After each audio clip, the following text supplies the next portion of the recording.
Hello, everybody. How are you today? It is Dee and Renee. And Dee, tell us what's going on. I just got home from Palm Desert, down in our office down there. And it's kind of chilly here, but you know what chilly is. Chilly's like 60 degrees or 65 degrees. What's going on with you? You are so lucky because we are now officially in the minuses. So last night, I do believe, was minus 15, my friend. Oh no, no, Yep. no. Yeah, it's been down in the 40s, but yeah, there's none of that going on. Yeah, it's coming. On Monday, I had to go for a little drive to one of my daughter's sporting events, and we were in a full-on blizzard on the highway for a little bit of it. So it's crazy. That Crazy would make lose my mind. All right, everybody. So happy to see everybody. And I know this is going to be a very big show today because we're talking about candy. And you know that only Dee could actually create low carb candy that looks just like Mrs. C's made it. And you know who's super smart and owns Mrs. C's? Tell me. Who owns C's Candy? Somebody tell me who owns C's Candy. Sandy is first, and she's got her hashtag live going. Love it. Sandy, who owns C's Candy? Because this is a very, very famous man. It is Warren Buffett. Oh, I was going to say, what's the famous candy in Seattle? I don't know. Who's out there?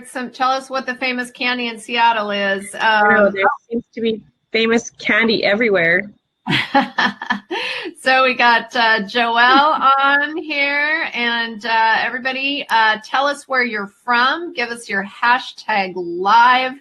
And today, tell us what your favorite all-time candy is. And today's show is all about how to have low carb candy. Mm-hmm. So no, Mrs. C's does not own C's Candy. Warren Buffett does. Okay. And by the way, if you have not seen the documentary about Warren Buffett, I forget what it's called, Living Warren Buffett or Being Warren Buffett or something, you got to watch that. Okay, so all right, so Sandy says almond roca. Well, there's something that kind of looks similar to that on the tray up there. And Myrtle Beach Buckeyes. What are Buckeyes? Mm. I don't know. We're gonna have to figure that out. So you know that if you want these recipes, all you have to do is type in the word newsletter, and you will. If you don't already get our newsletter, you will get them on Monday. So the newsletter goes out every Monday, and our girl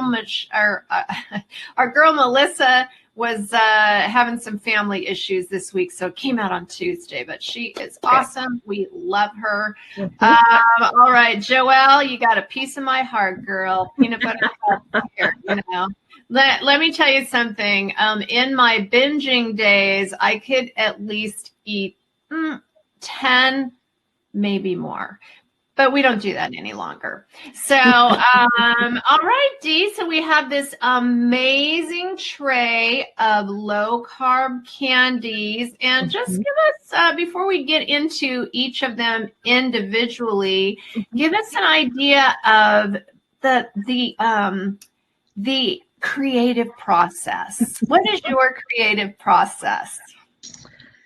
It's really random. I actually, if you know my creative disorganization, I actually keep these type of books. I keep one in my purse. I keep one by my computer. I actually have one beside my bed. And so you know how we always talk about journaling. So if I think that I have a good idea, I write things down, and I will write things down multiple times and in different ways. just in case I have a good idea or I think it might be a good idea. So I could be falling asleep and just suddenly have this random thought. Maybe it's something I saw in a grocery store. Maybe it's something I saw in a commercial or some type of advertising. I have had ideas come to me while I sit in an airport. It's just really, really random. This weekend, I was given a list. My daughter has a volleyball tournament, and all of us parents got a voluntold list. So I don't know if any of you have ever been given a voluntold. So basically what it is we have to volunteer not only our time, but we have to bring food. Although the lady who made up the list doesn't know me very well at all, because I have to bring buns, candy bags, and baking.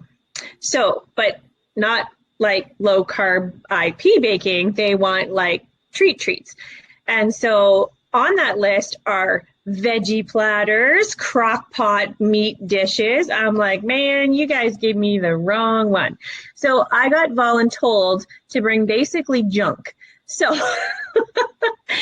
so those cake pops in the back there are, they were born out of, what can I, take to a teenage girls volleyball tournament that's junk, but still maybe, get some goodness in there. And so right away, what comes to mind is protein balls. And then what's more fun than maybe a protein ball, dipped in some low carb chocolate, just, I don't have to be a total fun killer. Like, let's meet in the middle. So, yeah. And then of course, we're already heavy into the holiday season. Canada already had Thanksgiving. We're going to roll into Halloween, American Thanksgiving, Christmas parties, so on and so forth. So there is never a bad time to talk about holiday treats. I am a big fan of, it doesn't have to be all or nothing. Let's find you something that will satisfy you as we go through this holiday season. So, yeah. So here we go. Well, I love it. I'm just out here sharing our broadcast to the world. Okay, so Pamela says that she loves Buckeyes peanut butter balls dipped in chocolate. We got to figure out what the Buckeyes are. I've never heard of that. Okay, there we go. Yep. So, all right. So if you are just on here, give us a hashtag live. Today we are sharing not only our hashtag live, but our what our favorite candy is. And we're talking about low carb candy today. Mm-hmm. So Dee has created us this amazing menu of things that are Phase 1 approved, and you're really able to continue your lifestyle. And the one thing that we don't want to do is find something that triggers things. So we do have triggers, and there's certain things. When it comes to even, eating what we call our little healthy snacks and what have you that can cause triggers. Like for me, it is that vanilla, square, man. I cannot keep those around. I'll eat 3 in a row. So, there's just certain, we got to know ourselves. So things to do is to know yourself. I say keep stuff out of the house that you shouldn't, that, if something doesn't bother you, great. Like when you're out buying Halloween candy, buy the stuff you hate. Give that away. Yeah. Because there is stuff we hate. Come on, there really is. There truly is. Yeah. Mm-hmm. Okay. So we have these chocolate spoons, right? They're called chocolate spoons. Chocolate spoons. Such a simple thing. You've probably all seen it, so I didn't reinvent the wheel here. But let's talk about this for a minute, because it is something that can be done so easy. So we have the Raspberry Chocolate Temptation Bar from Ideal Protein. We encourage our clients, if they want to use this, to use it in place of their restricted for the day once a week. I prefer to use it that way. I know some people recommend a little piece every day. I'm not a super big fan of the little piece every day. Just in my experience in the coaching room, that little piece leads to another little piece of something else, and so on and so forth. So I do like it as a planned treat. And it is a superhero in the can knock a craving down, or we can make some really decadent treats out of this when we know we have a special occasion or something coming up to use them. So you've all seen a chocolate covered spoon in novelty stores, especially around the holidays. They're often packaged with really pretty coffee mugs, with tea, all those kind of things. And so what better way than to melt down that chocolate onto 20 little spoons. And so if you are going to be at a holiday party, or maybe you're just even home and there's treats out and you want something for yourself, you can enjoy those on their own with a cup of coffee, with your cup of tea, and make it last a really long time. So I'm also a really big fan of that.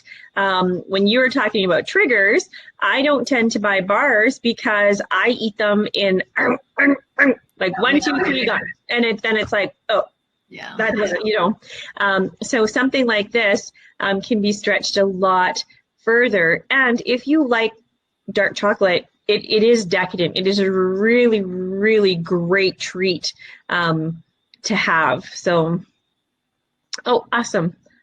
Hi, Melissa. Yeah. So it's a lot of fun. You can have them on a tray. I should have taken it with a picture of coffee, and for all of you chocolate drink fans out there that like it as hot chocolate in your coffee, you just think of the amazing ways that you can enjoy that with your packets or just on its own. So. Mm-hmm. So one of the things we like to do on this show is have you give us your #love live and your nugget of wisdom. So when you learn something on the show, give us your nugget of wisdom. Okay, so looks amazing. I have actually never had a chocolate spoon, so call me. Okay,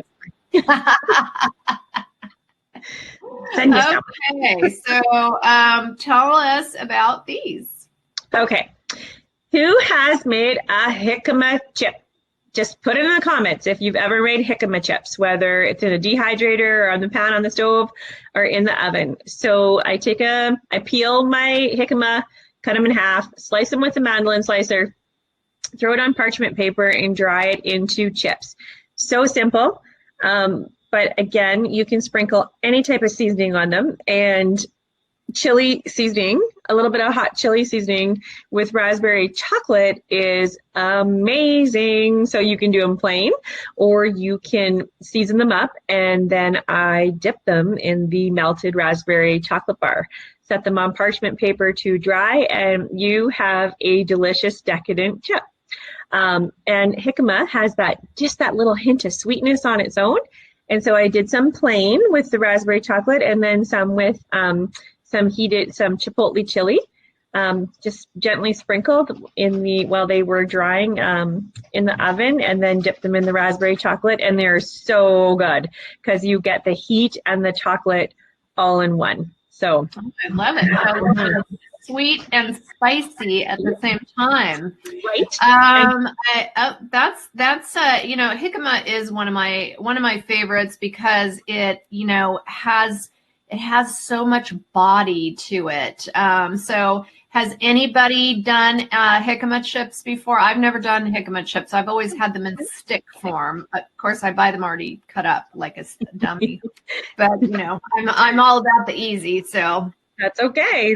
Yeah, Whole Foods. You get like a whole container of them, and they're all chopped up. And then I can eat like 4 at a time. I can chop them into my salad. So do love the jicama chips. I don't think anybody's made jicama chips. At least we haven't had any. You're going to now.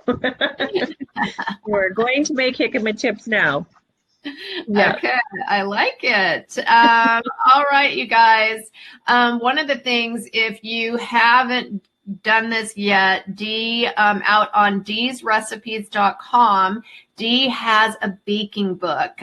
She's going to be doing a little holiday PDF here pretty soon. But Dee does have a baking book. If you love to bake, download it. And yeah.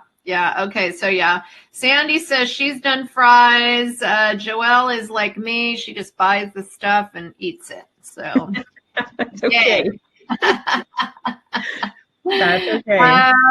These looked absolutely delicious. I love the red with the chocolate, and you know, I am a lover of rhubarb. So we got some chocolate rhubarb. What are these? It's bark, like rhubarb. It's just chocolate bark with the dried rhubarb, and it has some lemon zest on top, which is also delicious. You can also use lime or your orange, but yeah, the chocolate rhubarb bark. Now, for some of you that have been following our page for a while, you will have seen me make chocolate bark with the trail mix, with the crispy cereal, but my absolute favorite is dried rhubarb. And so again, you slice your rhubarb, you place it on parchment paper, you just dry it on low temp in your oven.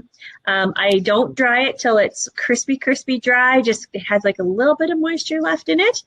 And then I mix it throughout the melted chocolate. And then once I pour my chocolate on the parchment paper, spread it thin, I garnish it with additional dried rhubarb and some lemon zest, sometimes a sprinkle of sea salt.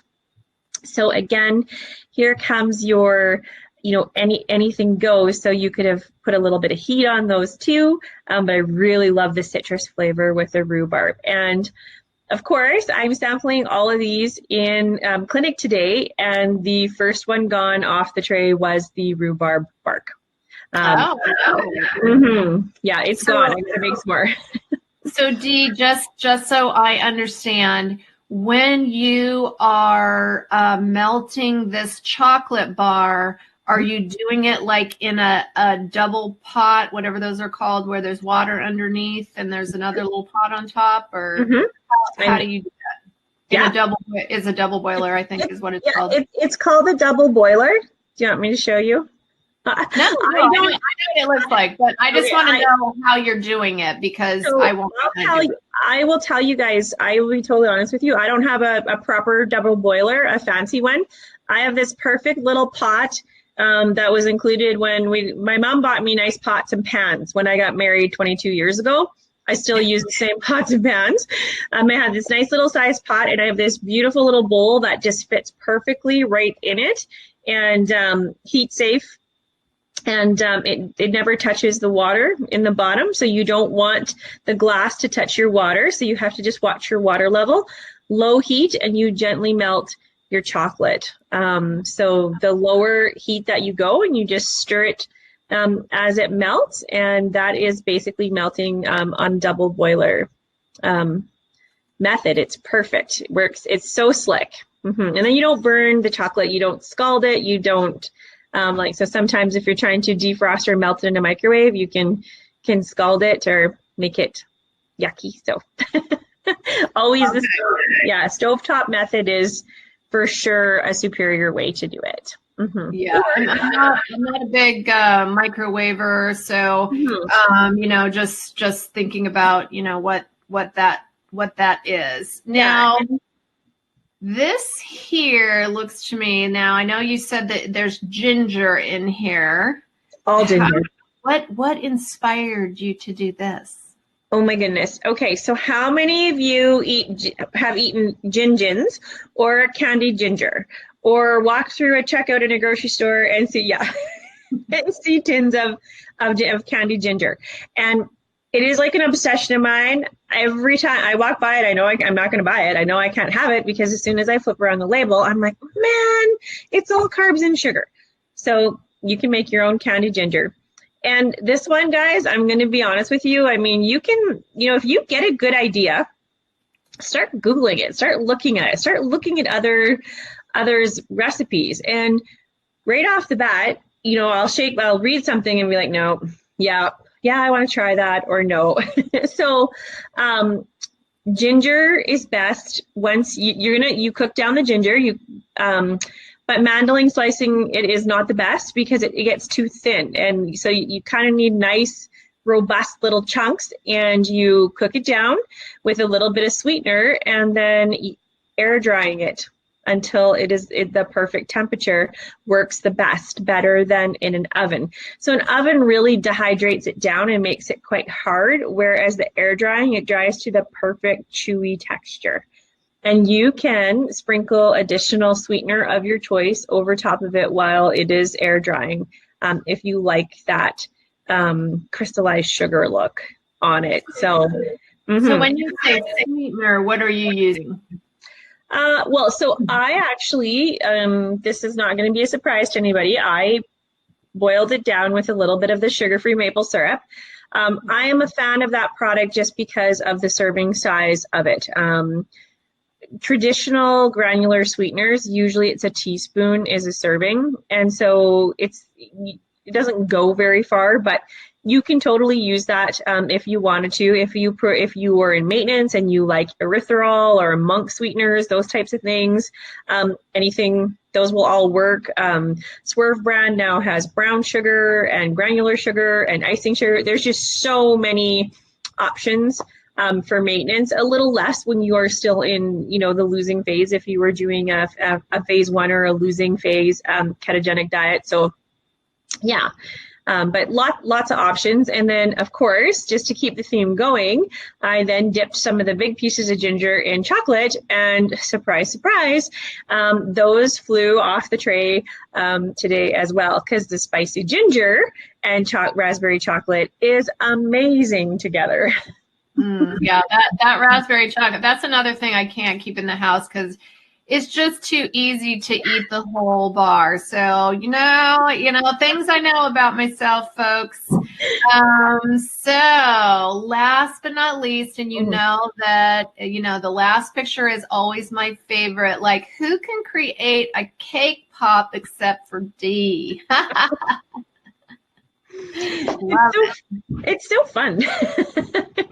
It's so fun. And what's so telling is that, I had once upon a time little kids, and I have a whole container of supplies from Halloween or candy making or all those types of things. And so every once in a while I just have a little peek in there too. And I had sticks, so I'm like, oh yes, let's make cake pops. And the really neat thing about cake pops is, you guys, any of your favorite muffin or cake recipes that are a little bit more dense and have some good moisture in them will work for a cake pop. We don't have to reinvent the wheel here. So I have a lot of muffin and cake recipes that I like, that I know are kind of no-fail ones. I know I'll make them. They will turn out. And once you have made your cake and it cools, you literally just crumble it all up and you add your choice of sweetener. So you could use the marshmallow fluff, you could use caramel dip, you could use the jams. These ones actually have apple butter in them as the glue. And you form your balls and you let them sit till they set. And this one now, for anybody who makes cake pops, you will know this is a little more labor intensive. And then I melted 1 square of the chocolate, and you put chocolate on the end of the stick, and then you poke the end of the stick through first, and then you let that chocolate set on that stick so that it will hold before that we paint and dip the rest of the chocolate around your cake ball. So once again, the Raspberry Temptation Bar did not disappoint. 1 Raspberry Temptation Bar covered 9 cake pops, guys. Yes. So tell me, what's in the cake? What are you making the cake with? So these ones are actually my apple cinnamon muffin. Is what they are. Mm-hmm. So if it makes it, so let's think about this then. If it makes 9, half of them are a serving because you've got a whole thing of apple oatmeal and a whole thing of the bar, right? Okay, so this is how I do this, guys. So your cake part used packet, And then your raspberry temptation bar is your restricted for the day. You have to remember that. So there's your restricted and 1 packet. So however you want to eat that throughout the day is fine. You can take all day to eat them. So for example, the 2 packets made 9 decadent treats, but that's an unrestricted and a restricted. So you have to count it that way. And I would not, this is my personal opinion, it gets way too messy to try to say, well, I ate half a restricted yesterday, I'll eat another. I mean, you can do it, but you have to really be a superstar journaler and really keep track of things. But yeah. So just know that that's a restricted and an unrestricted. So that's 2.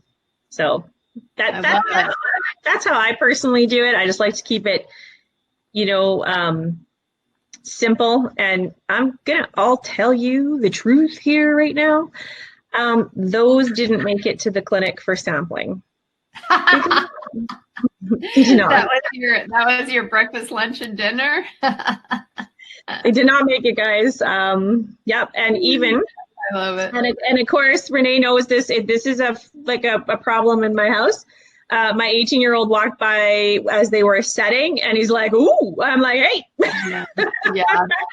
Back off, buddy." Yep. So I did want to mention, and we do have.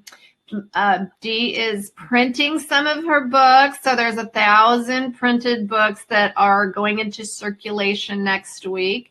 And no, we will not be selling them on the website. And we don't have this ebook on the website either. So just want to let you know that the lifestyle book will be sold in clinics only. If you are a clinic owner, a clinic coach, you would like to carry, they come in lots of 20 or 50.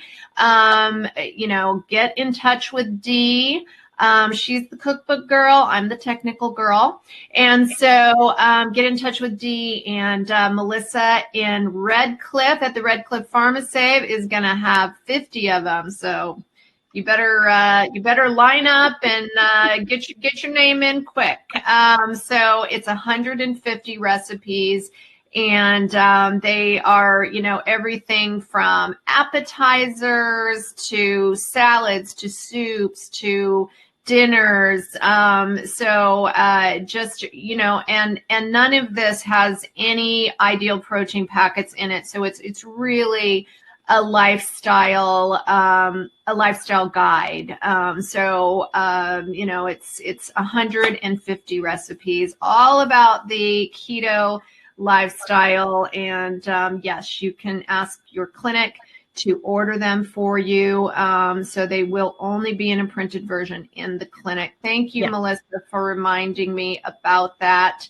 We are getting to the 5 minutes that we have to talk about coaching. And, through the holidays, Dee, I thought one of what we should talk about today is mindful eating, because we kind of get, here's what happens. And I know in my clinic, I have like the super strong, make it through anything clients. And then I have the clients that do not show up until, January, and they're annoyed. And then I have the clients that keep coming in every week and, or every other week, they keep struggling at it. And I love everyone for wherever place you are at.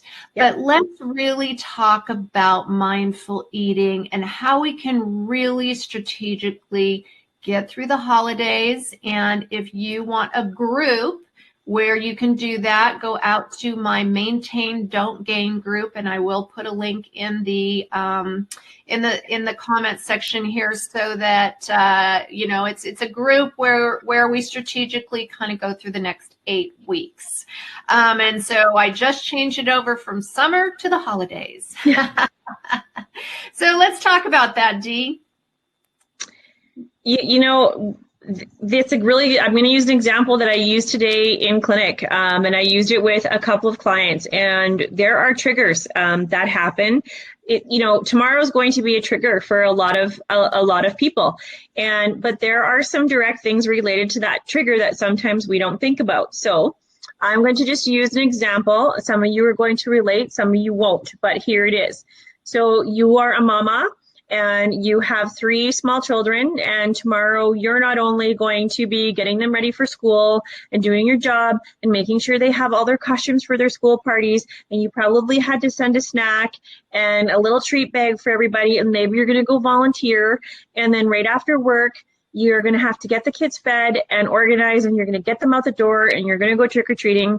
And in all of that, you did not take care of yourself that day because you have been crazy and busy. So maybe you ate a packet for breakfast, maybe you got one in for lunch, but you certainly didn't get your vegetables in because you just didn't have time, because you didn't have them ready to go and grab out of the fridge. And then you didn't eat a proper supper before taking the kids trick-or-treating because there was just no time, because you were taking care of everybody else and not yourself. And then usually you're a superstar rock star and that candy doesn't bug you, but the kids come home from trick-or-treating and they dump it on the floor, and all of a sudden you realize, I'm starving because I haven't ate properly today, and now I'm tired and over hungry and stressed, and I just throw all caution to the wind, and I'm just going to eat a dozen of these little arrows because they're just babies anyway, so it's not going to really matter, and I'll just get back at it tomorrow. We've all, I think most of us have moments like this, similar ones. It doesn't have to be exactly that one. Yeah, it happens. And so tonight you have to plan and prepare for yourself if that kind of trigger is going to happen to you. You have to put yourself first. Here's another thing. Halloween candy is really cheap, crappy candy. And it really is. It's really poor quality candy. And I work in a pharmacy where we've got that crappy candy at the front tills all year round. So today I walked 2 of the clients up there and said, you walk past this every week when you come for your appointments. Do you ever buy it? No. Okay. Why do you feel like buying it when it's in a cute packaging? So that is marketing. It is the marketing that sucks you in. Oh, they put that same crappy candy in a cute package and it makes me want it. So we don't want to get sucked into the cute marketing. Last week I did a graphic and I put some tips and thoughts and ideas in there. And of course, Renee touched on them at the start. You know, don't buy candy you don't like. You're allowed to. Absolutely. You can give out candy you don't like. Maybe your neighbor is going to have to hand out your candy. People do it all the time. Oh, here, Betty Lou, can you hand out my candy while I take the kids trick-or-treating? So say you don't have any little kids, still give it to the neighbor. If you can't have it in your house, give it away. Or you know what, maybe this year you're just turning off your lights and going to go in your room and read a book. And you know what, you're allowed to. It doesn't make you a bad neighbor. You know, in the neighborhood, it means you're doing self-care. Maybe you need to physically go out and do something else when all the little ghouls and goblins are trick-or-treating. Maybe you make treat bags and you staple them shut and you don't get into them. But remember, before you hand out candy, you're going to have eaten your supper. You're going to have a hot bevy with you. You're going to have extra veggies cut up. You are going to have things that you know you can have to help get you through. Maybe you invite over a handing out candy buddy to say, I'm telling you, you slap my hand, and I mean you slap it if you see me reaching for something. It's okay to need some help with that, you know. The last kid comes to the door, dump the rest of the bowl in that kid's pillowcase, man. Say, Merry Christmas, gone, you know, or leave it on your front step. Leave that bowl on your front step. When you're done, you're done, you know. I'm guaranteeing you, you know, some kid will clean it up. There's not a right or a wrong way to do it, but do what's best for you this year, right now, whatever it takes to keep you strong. And lots of people, you can donate candy as well. I see all sorts of graphics around about where you can donate your unused Halloween candy to. So, you know, donate it. I personally, in my circle of people, my friends, all those types of things, I don't know anybody's kids that are deprived of treats. Like I don't. So if you do, like if you legitimately know, you know, some kids that, but again, it's just garbage. There's no food there's just no food value in it. And I think, my own kids get plenty, like even on weeks where I think I'm a rock star in the kitchen and like, I cave and, they're eating bread or they're things that aren't, maybe the best. So, I mean, it's not about perfection. It's just about building a better lifestyle. It's really just a journey. It's part of our journey. A lot of what we do really relates subconsciously to what we did in our childhood, to just stuff we've done forever. And so that's really what we have to think about is the mindfulness aspect of, and if you need to do that tonight, meal prep tonight, write down your plan for tomorrow, have it very clear what is going to happen. If you're going to a party, I think a lot of parties happened last weekend. So hopefully all of that you got through, but, really just be strategic. It is one day, one night. I know it's filled with candy. It's filled with people. It's filled with fun, and it's can be stressful and hectic, like Dee was talking about. But remember that there's another, 200, things that are going to happen in the next 10 years where you can have a piece of candy. So keep it moving on. Yeah. And, I'm so sorry because I can't remember the coach's name. I did share it and it was a coach who said between now and Christmas, there's 13 meals. There's 13 meals that might trip you up. 13 out of 300 and however many. You know what? Go and listen to that. Like, we are in this together. There are so many amazing coaches and clinics and your peers out there that have fantastic ideas.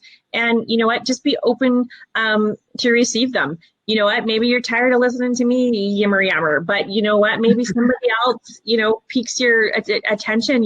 Listen to it, take it in. Like, I mean, yeah. I love it, Dee. I never get tired of listening to you, but that's just me.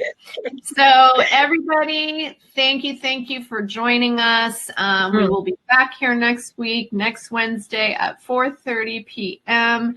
Do all your friends and family a favor and hit that little, we're not even supposed to say SHARE anymore, the SH word. And, so Facebook definitely tries to play tricks on us and doesn't send our video out if we do those things. But spread the word, you guys, about the show and about what's going on. Joelle says she lives in the country. No trick-or-treaters here. Haven't bought candy in 29 years. Wow. Nice. Awesome. Yeah, I wish I could say that, but I can't. Okay, you guys, have a super, super rest of your week and happy Halloween. We should have wore costumes, Steve. What losers we are. Well, I've done my time dressing my little ghouls and goblins. I am now through that. So I'm just going to put that stuff to rest until maybe hopefully one day, like 10 years from now, somebody makes me a grandma, but like not till at least then, then I'll get back into the festivities. I'm with you. Okay. Bye, everybody. Bye.